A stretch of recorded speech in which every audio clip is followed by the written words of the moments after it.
Isn't Yahusha wonderful?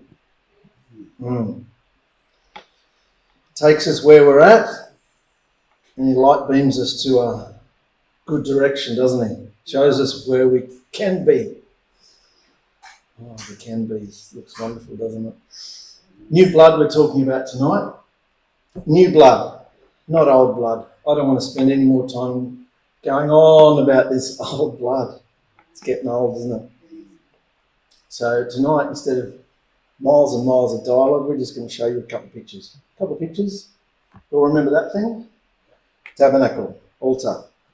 Yahusha takes Moses on a virtual tour, or Yahuah back then. Yahuah took Moses on a virtual tour of the higher dimension, the throne room, to the tabernacle in the wilderness. Just like we'd look at a blueprint for a house, Moses saw all this in his mind's eye. And then he had to make it. It had to be exactly like the pattern. I'm showing you all this up front because this chapter is all about the tabernacle. You can see all the articles of furniture. We've dived into this extensively now. All the pieces of furniture. Everything had to be perfect so that Yahusha could fulfill it perfectly. Yeah. The Ark of the Blood Covenant Witness was the most important thing. Of course, that was his throne, as on earth as on earth as it is in heaven. So, the lid of atonement. Atonement means to forgive, cover, all that. Everything that the blood, Yahusha's blood, does. Even the little knobs and notches and little bowls and everything on the lampstand. All the little almonds, see all these? Were first fruit buds. They pointed to Yahusha's first fruit resurrection. The most important thing, of course, is today our bodies are the tabernacle. All this is to be in us. The cherubim, everything in the tabernacle had cherubim on it. And what was the tabernacle reminding people of? The garden, the sword and the cherubim. So it was all over the tabernacle to remind people of the state they're in. We don't read all that. That's what all the cherubim were there for. It's all to connect us to Yahusha. And we'll come back to this body picture later, because it's all a shadow of our body. So now that we've got the tabernacle in us, let's dive into Hebrews chapter 9. Now, the first covenant had rules about worship and the sanctuary here on earth. For there was a tabernacle made, and the first area in this tent was called the set-apart place. The first area where the lampstand, the table of showbread was, that's the first area they call it, the set-apart place. Behind the second veil was a room called the most set-apart place. And that's the special room in this special room was a golden altar for burning incense and the ark of the blood covenant, overlaid with gold. Inside this covenant ark was a golden pot of manna and Aaron's rod, the rod that miraculously budded and grew leaves. Also in the ark were the flat tablets of stone with the 10 commandments written on them. Above the ark were the cherubim of esteem, so it's even on his throne. The messengers, the cherubim, are on his throne, yeah? Above his ark were the cherubim of esteem, overshadowing the atoning place of the mercy seat. But we won't discuss this right now. Even Paul's had enough of it. We're not going to discuss that right now. We'll get back to that. So, having prepared everything in the tabernacle like this, the priests went into the first room every day to perform their worship duties to Elohim. But only the high priest could go into the second room, and only once a year. Also, he could never enter that room without taking blood with him, which he offered for himself and for the sins of ignorance. Sins of ignorance the people committed without knowing they were sinning. So there were intentional crimes that you were taken out and stoned for, and there's no sacrifice for that, but then there's just the people make mistakes. And so every year, it's still unclean, the high priest would go in there to cover the whole nation. Cleanse the sanctuary, cleanse the nation, cleanse everything. Now Elohim's set-apart spirit uses these two separate rooms to teach us. Here we go. What is he going to teach us? Teach us that the way into the most set-apart place was not open while the first tabernacle was still in existence. Not open. Dimensions locked off ever since the garden. flaming sword type thing. This is an example, a parable for us today. It shows that the gifts and sacrifices that the priests offer to Elohim are not able to clear anyone's conscience or bring about perfection. What about that? So it's great to know it, read it, study it, move on with it, but to go back and live it, what are you doing? There's no clearing the conscience or perfection there. For these gifts and sacrifices are only about meat and drink, special washings, ceremonial washings and all that, rituals, rules about the outward fleshly body, which Elohim made his people follow until the time of his new way. Or in other translations it says, until the time of him setting things straight. That's a new way, isn't it?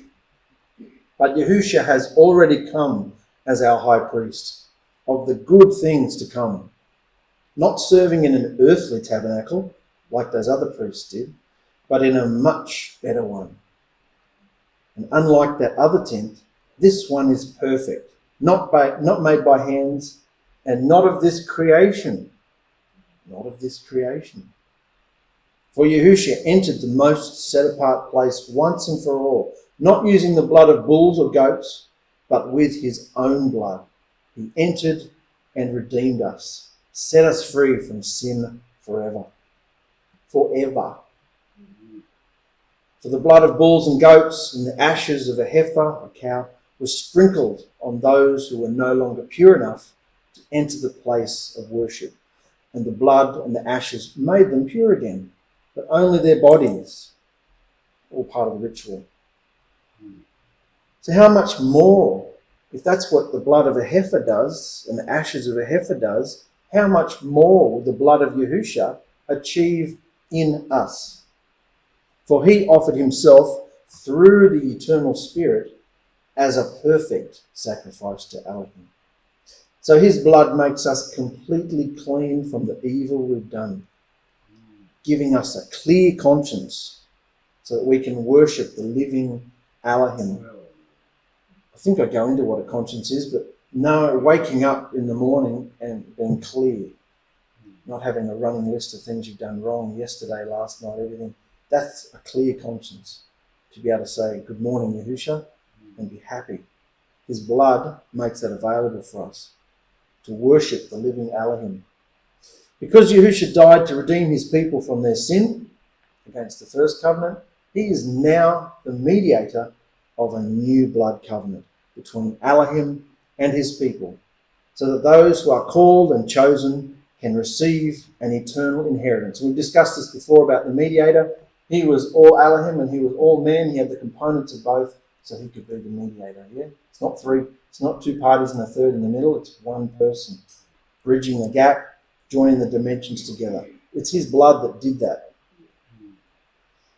Like the Stargate things, his blood just infused and opened the portal again. So, did I read that bit? So that those who are called and chosen can receive an eternal inheritance. That's the inheritance that Abraham was promised, all fulfilled in Yahusha and his bride. When someone dies and leaves a will or covenant, there must be proof that the one who wrote it is dead. Yeah? There must be proof that they're dead. For a covenant means nothing while the one who wrote it is still living. It is only valid after that person's death. And interesting that Yahuah first prophesied this new covenant, new will, new testament, new plan. He prophesied that through Jeremiah, and this was while the first one was still going. So he knew full well that he was going to divorce them and metamorph into the new. He knew that. Laid out all the breadcrumbs through the scripture, the little modules all the way through, if you can pick them up. That's why the blood was needed to begin. That's why blood was needed to begin the first covenant between Elohim and his people. It's all about blood. Ever since Adam and Eve sinned, blood shed to clothe them, to start a new, let's get on with this pattern for a few thousand years until Yahushua was going to usher in something new. All about blood though. Firstly, Moses told the people every command in the Torah law. Then he took the blood of the young bulls, mixed it with water, using scarlet wool and a branch of hyssop to sprinkle the blood in water on the book of the Torah law and on all the people. Then he said, "This is the blood of the covenant that Elohim commanded you to follow." It sounds almost word for word to what Yahusha said before he died, isn't it? This is the blood. This is the symbol, just like the animal blood was a symbol. This wine is a symbol. This is the blood of a new covenant. In the same way, Moses sprinkled the blood on the tabernacle and over everything used in their worship. For the Torah law, that's a lot of blood, isn't it? Every single article of furniture, every single thing on the walls. Imagine the smell. Blood everywhere. That would remind you of the stench of death, wouldn't it? In the same way, Moses did that. For the Torah law says that almost everything must be made clean by blood. For without a blood sacrifice, there can be no forgiveness of sin. Without a blood sacrifice, there can be no forgiveness of sin. Blood was used for the cleansing, water was used for the cleansing, oil was used for cleansing and anointing, and of course fire. If you couldn't get rid of the stench and the sin, you use fire in the end to purge it completely, get the sin out. Yeah, that's what happened. Forgiveness or remission of sin it talks about, and that is to send away. If you look up remission, it means to send it away. His blood doesn't just cover it, wrap it up in a nice bow, it sends it away completely. And that's a shadow that we get from the Day of Atonement, which was the national day of judgment. And there were 2 goats. Remember, one goat was slaughtered and sprinkled. That's what Moses was just doing, sprinkling blood and everything. That was the first goat. The second goat, they had to lay their hands on it, symbolically put all the guilt and sin on this goat, and then get lost. On the hands of a fit man, they'd take him out into the wilderness, let him run free. 2 goats. So slaughtered goat's blood cleansed the sanctuary. That was the first one. And the scapegoat, the second one, was the goat for going away, sending the sin away. It's all kiddie play, isn't it? It's all like preschool. Shadows, picture, illustrations. But they're still wanting to do that without Yahusha. Like, the scapegoat was kept alive to take away the nation's sins. Yahusha is both goats, because he was slaughtered to splatter the blood all over the sanctuary, us, and he was also taken outside the camp. He didn't even get a royal death like a king or a high priest or anybody. Didn't get any kind of accurate. No, he was taken out like a criminal outside the gate, and the sin went outside the gate. So Yahusha is also the scapegoat in his resurrection. So he represents both. See how even those little shadows, he had to fulfill all that too. Amazing. These things are merely copies. There you go. Why would you want to live a copy? These things are merely copies of the real thing in heaven. And they had to be made clean by animal sacrifices. But the real thing in heaven must have a much better sacrifice. Only Yahusha's blood could cleanse the heavenly sanctuary. It's very interesting when you look at the temple and the 3 main parts of the temple, which was a pattern of heaven. Everything they were commanded to do, and Moses' tabernacle, and then David came along with the whole praise revolution, and then he bound them together and brought all of it, sacrifice and praise together in Solomon's temple. All that was just a shadow of what's going on in heaven, what John saw in the heavenly throne room. A pattern of heaven. And you see, there's 3 levels of esteem, just like in the sanctuary. We'll start at the mountain. The mountain here. The people were out here. The unclean nations were out here. People were at the foot of the mountain. That's the first level. Some went up the mountain a little bit into the set-apart place, but only Moses went right in, didn't he? Into the most set-apart place. And of course, the same here. In the camp, all the unclean nations are outside. Some could come in this area. Yisrael could come into the camp. The outer court was only for priests. Set-apart place was only for the really special priests. And then only one man could go in here, into this little section here, and only once a year. So there's 3 levels of esteem. Think of it like a nuclear bomb going off. If you're standing next to it, you're done. Whereas if you're kilometres away, you might stand a chance. So there's different levels of esteem. It's like supernatural radiation. So the word shamayim, or heaven, as we would call it, when you look at the scriptures, it refers to 3 different places. Because a lot of the times, and if you don't have the Spirit, you can't tell which is which. A lot of the times when you see the word heaven or shamayim in Hebrew, it's just meaning the sky. It's just talking about the sky. So if you try reading into it, then it might be talking about just the sky. So you've got the first heaven there, which they call the sky, atmosphere. Or then you go into the higher second heaven in here.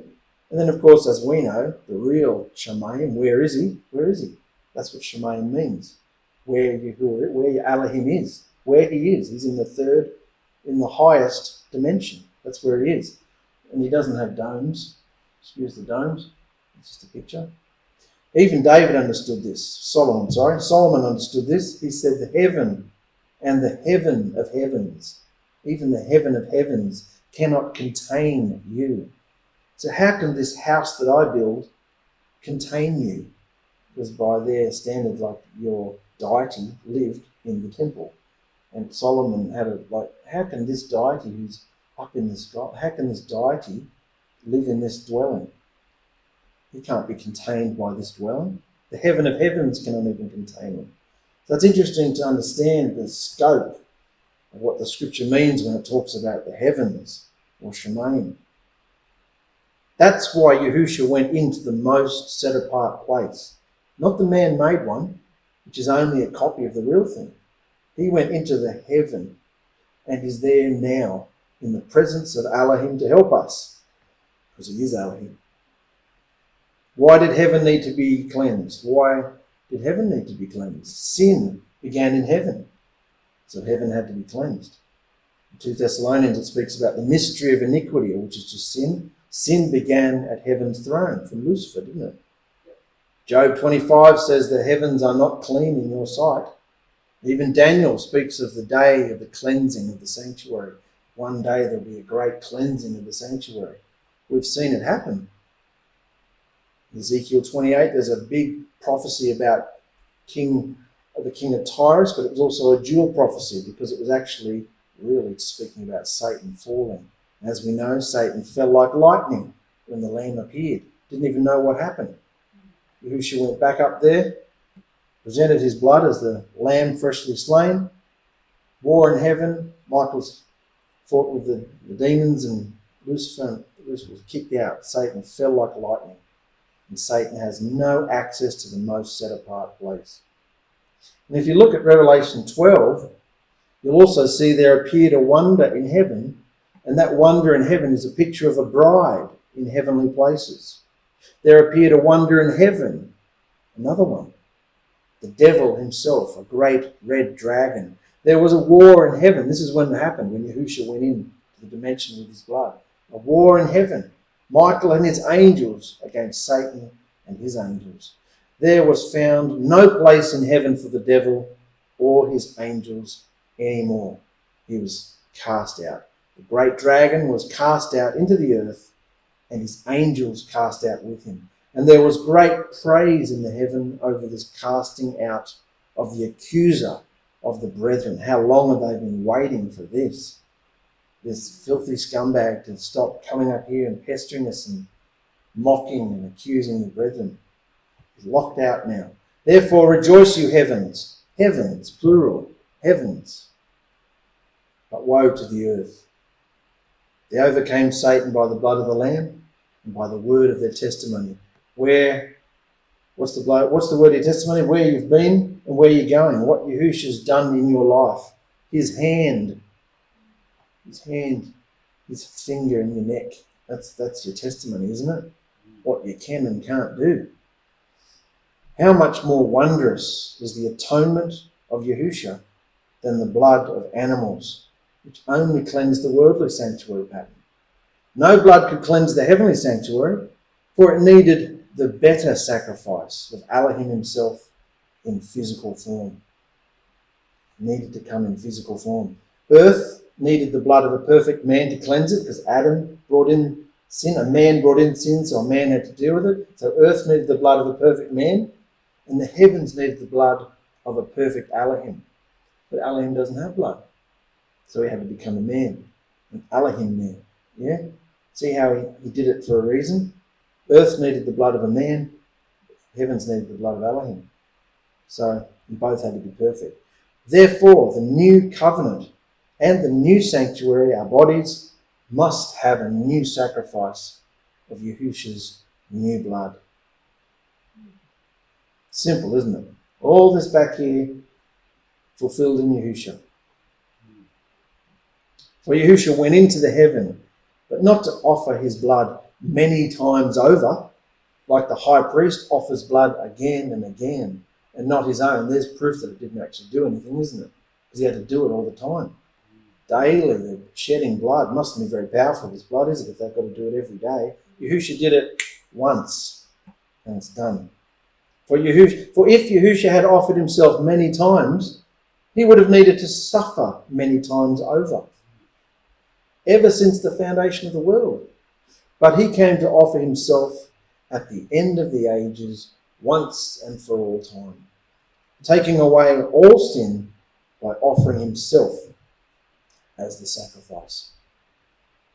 Everyone must die once, then they are judged. So, Yahusha was offered as a sacrifice one time to take away the sins of many people, and he will come a second time, but not to offer himself for sin, but to bring deliverance to those who are waiting for him. He's coming again, but not to sacrifice himself again. He's not coming as a humble lamb, is he? He's coming as a raging lion to bring deliverance, the final step, transformation, deliverance to those who are waiting for him. This was interesting.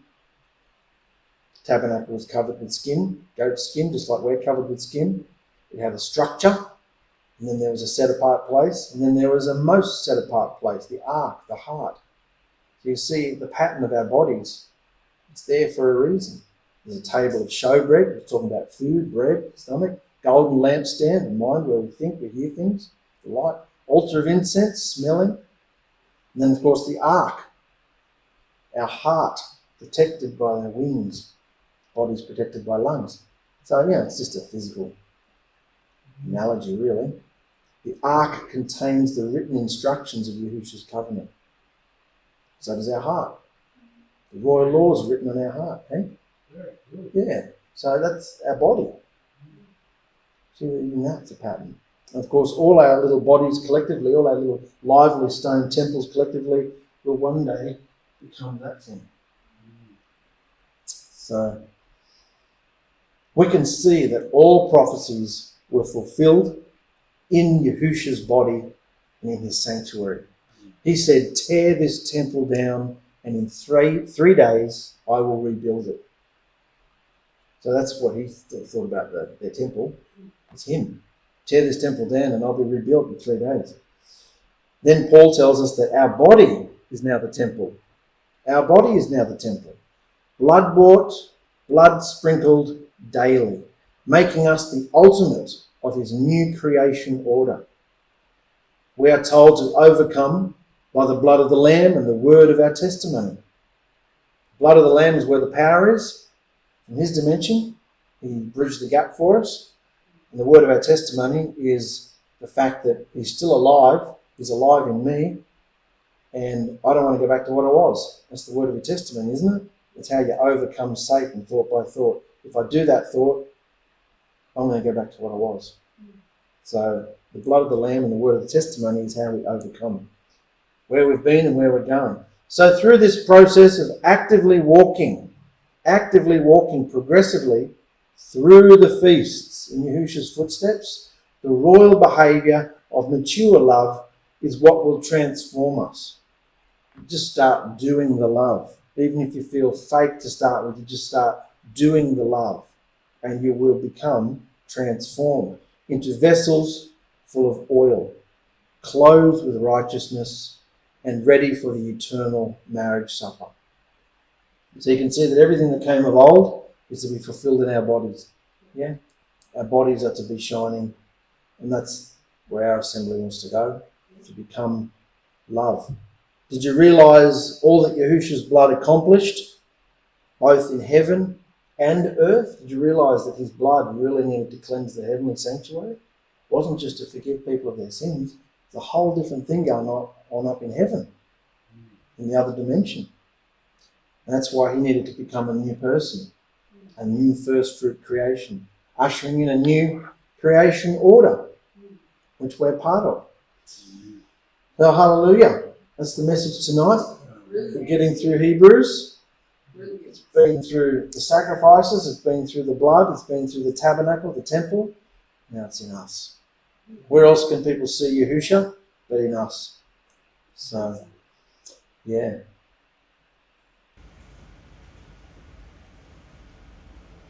Let's close the meeting, guys.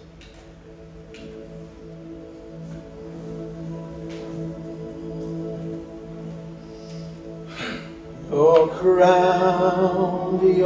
crown, through the portal on our hearts.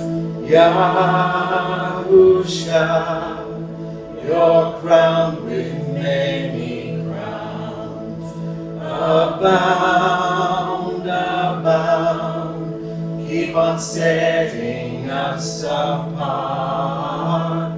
Yahusha, you're crowned with many crowns.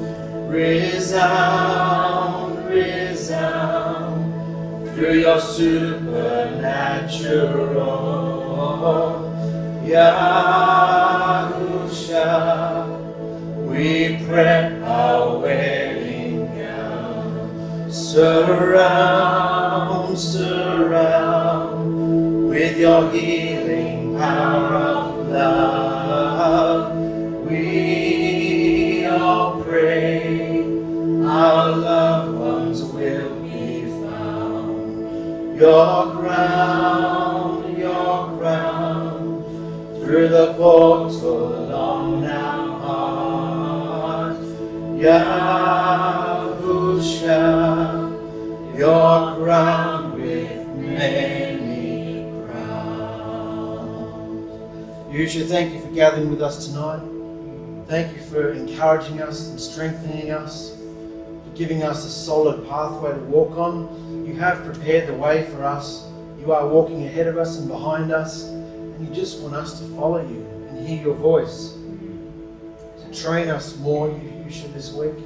Bless all our family and friends. Protect them, lead them, guide them. Help us to wait on you and what you're doing. We love you so much, Yahusha, and we close this meeting tonight in your wonderful name, healing and life. Yahusha, Messiah. So be it. So be it. Wonderful. Have a great week, everybody. Thank you for tuning in.